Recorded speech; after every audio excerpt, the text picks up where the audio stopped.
اعوذ باللہ من الشیطان الرجیم بسم اللہ الرحمن الرحیم ربی شرح لی صدری ویسر لی امری واحلل عقدۃ من لسانی یفقہوا قولی ربی زدنی علما۔ السلام علیکم ورحمۃ اللہ وبرکاتہ اسٹوڈنٹس، امید کرتی ہوں آپ خیریت سے ہوں گی۔ اور آج جو آپ لوگوں کی ڈائری ہے لیکچر نمبر 8 6 مئی 2020 دن بدھ، مضمون اردو بے، جماعت نہم سینئر۔ آج کے جو عنوان آپ پڑھیں گے حرف کی قسمیں، صفحہ نمبر 19 میں ہیں۔ تشبیہ اور استعارہ کی تعریف اور ان کی مثالیں، صفحہ نمبر 48 46 47 48۔ ان پہ یہ آپ کی تعریفیں جو سی ہیں وہ دی گئی۔ اب سب سے پہلے حرف کی قسمیں۔ بچوں آج جو ہم سبق پڑھیں گے وہ ہے حروف اور حرف کی قسمیں۔ اب سب سے پہلے دیکھتے ہیں کہ حروف ہوتا کیا ہے۔ ایسا کلمہ جو اکیلا تو کوئی واضح معنی نہیں رکھتا لیکن جملے میں الفاظ کے باہمی ربط وغیرہ کے کام آتا ہے، یعنی کہ اکیلا تو اس کا کوئی معنی نہیں ہوتا لیکن جب جملے میں یہ آ جاتا ہے تو یہ معنی دیتا ہے، جیسے نمازی مسجد میں ہے۔ اس جملے میں لفظ کا تعلق میں کی وجہ سے ہے، اگر یہ نہ ہو تو جملہ بے جوڑ ہو جائے، اور میں حرف ہے۔ ٹھیک ہے، اب آگے حرف کی قسمیں پڑھتے ہیں۔ حرف جار وہ حرف ہے جو فعل کا تعلق فاعل کے ساتھ اور اسم کا خبر کے ساتھ پیدا کرے، اسے حرف جار یا جر کہتے ہیں۔ جس اسم کے ساتھ یہ آتا ہے اسے مجرور کہتے ہیں۔ ٹھیک ہے، تو آپ کو پتہ لگ گیا کہ اب حرف جار کون کون سے ہیں۔ میں، سے، تک، تلک، اوپر، لیے، واسطے، آگے، پیچھے، یہ سارے حرف جار ہیں جو فعل کا تعلق فاعل کے ساتھ اور اسم کا خبر کے ساتھ پیدا کرتے ہیں۔ اس کے بعد ہے حروف عطف، وہ حرف جو دو اسموں یا دو جملوں کو آپس میں ملا دے، یا تو پھر دو اسموں کو آپس میں ملائے یا پھر دو جملوں کو، جیسے قلم و کتاب، اس میں واؤ جو ہے وہ حرف عطف ہے۔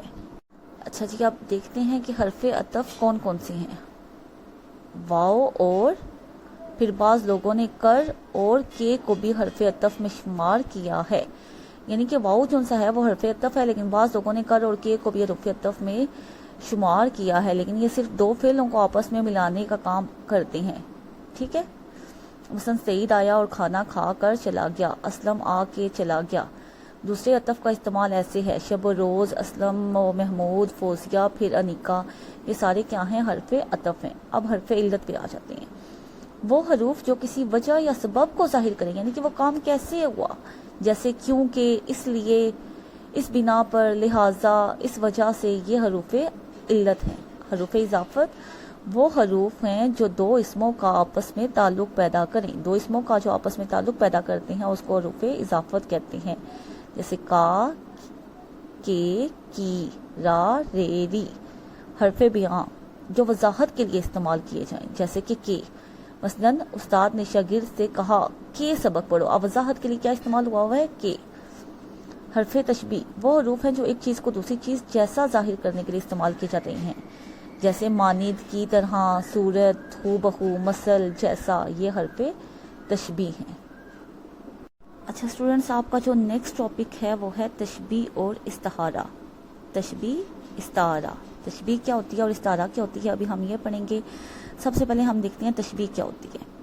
اب تشبیہ میں جو ہے وہ کسی ایک چیز کو خوبی یا برائی کی وجہ سے دوسری چیز جیسا قرار دینا۔ دیکھیں، بنانے اور سنوارنے سے ہر چیز خوبصورت لگتی ہے، جیسے رنگوں پر اگر ہم دیواریں ہیں اس پر رنگ کر دیں تو وہ بہت پیاری لگتی ہیں، اگر ہمارے کپڑے سادہ ہیں تو ہم اس پر کچھ ان کو اچھے طریقے سے سلائی کروائیں، ان پر بیل بوٹے بنائیں تو وہ بہت زیادہ اچھے لگتے ہیں۔ اسی طرح جو ہے کلام میں بھی خوبصورتی پیدا کی جاتی ہے، تو خوبصورتی پیدا کرنے کے لیے جو پہلا ہے وہ ہے تشبیہ۔ تو تشبیہ جو سا ہے وہ میں نے ابھی آپ کو بتا دیا کہ تشبیہ کیا ہوتی ہے، کہ کسی خوبی یا برائی کی وجہ سے ایک چیز کو دوسری چیز جیسا قرار دینا۔ ٹھیک ہے، آپ کو میں بتا دیتی ہوں کہ خوبی یا برائی کی وجہ سے ایک چیز کو دوسری چیز جیسا قرار دینا تشبیہ کہلاتا ہے۔ جیسے کہ اگزامپلس میں آپ کو دکھا رہی ہوں، زیدم حاتم کی طرح سخی، زید حاتم کی طرح سخی، بکر شیر جیسا بہادر۔ یہ دیکھیں، کی طرح، جیسا، یہ حرف تشبیہ ہیں۔ اب تشبیہ کے کتنے جز ہوتے ہیں؟ تو تشبیہ کے 4 جز ہوتے ہیں، مشبہ، مشبہ بہ، وجہ شبہ اور حرف تشبیہ۔ مشبہ کیا ہوتا ہے؟ جسے تشبیہ دی جائے، جیسے کہ اگر میں کہوں کہ زید حاتم کی طرح سخی ہے، تو اس میں جسے تشبیہ دی جائے زید، اور جس سے تشبیہ دی جائے. زیدب کس کتنا صحیح ہے؟ حاتم کتنا. وجہ شبہ کیوں آپ نے تشبیہ دی؟ وہ صرف جس کی بنا پر تشبیہ دی جائے. عام طور پر سے مشبہ اس مخصوص صفت میں اتنا مشہور ہوتا ہے کہ سب کو معلوم ہوتی ہے، وہ وجہ سب کو معلوم ہوتی ہے اور یہ نمایاں ہوتی ہے. اور اس کے بعد حرف تشبیہ، جو تشبیہ کے لیے لفظ استعمال کیے جیسے جیسا، کی طرح، مانند، جیسے کہ بچہ چاند جیسا خوبصورت ہے، تو اس میں جو جیسا ہے وہ حرف تشبیہ ہے. اب استعارہ پہ آ جاتے ہیں. استعارہ میں سب سے اچھا اسٹوڈنٹس، اب دیکھتے ہیں ہم استعارہ کیا ہے کہ کسی چیز کے معنی ادار لے کر دوسری چیز کے لیے استعمال کرنا. ٹھیک ہے، کسی چیز کے معنی ادار لے کر دوسری چیز کے لیے استعمال کرنا. کسی ایک چیز کو مشترکہ خوبی یا برائی کی وجہ سے بینہ دوسری چیز قرار دینا. تشبیہ میں تو ہم اس جیسا قرار دیتے تھے نا، لیکن استعارہ میں ہم اس چیز کو اس کی خوبی یا برائی کی وجہ سے وہی چیز قرار دیتے ہیں. جیسے ہم بہادر کو کہیں شیر، علی شیر ہے، تو یہ کیا ہوگا؟ استعارہ ہوگا. اب استعارہ کے کتنے ارکان ہوتے ہیں؟ استعارہ کے 3 ارکان ہوتے ہیں: مستعارلہ، مستعارمنہ اور وجہ جامعہ. تو اگر میں کہوں کہ علی شیر ہے، تو اس میں علی کیا ہوگا؟ علی مستعارلہ ہوگا، شیر مستعارمنہ ہوگا، اور وجہ جامعہ کیوں ہے؟ بہادری. تو بہادری کی وجہ سے میں علی کو شیر کہہ رہی ہوں. ٹھیک ہے، تو یہ آپ کو پتہ، مستعارلہ، مستعارمنہ وہ مشترک بات یعنی وجہ جامعہ، جس کی وجہ سے جس کو وجہ شبہ بھی تشبیہ میں کہتی ہیں. تو یہ آپ کو جو سی ہیں وہ تشبیہ اور استعارہ کی ڈیفینیشنز تھی جو ہم لوگوں نے کر لی ہیں. یہ پیج 46، 47 اور 48 پہ یہی جو ڈیفینیشنز ہیں وہ دی گئی ہیں، یہی آپ لوگوں نے یاد کرنی ہیں. آپ اسٹوڈنٹس آ جاتے ہیں ڈائری کی طرف.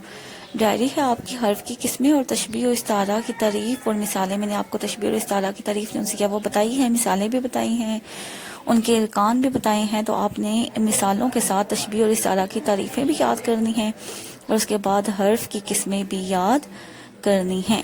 یہ آپ لوگوں کی آج کی جو ہے وہ ڈائری ہے، اس کو آپ نے اچھے طریقے سے لرن کرنا ہے. لیکچر کا اختتام بچوں دعا پر کرتے ہیں. دعا پڑھ لیتے ہیں. سبحانک اللہم و بحمدک اشہد ان لا الہ الا انت استغفرک و اتوب الیک. اللہ حافظ.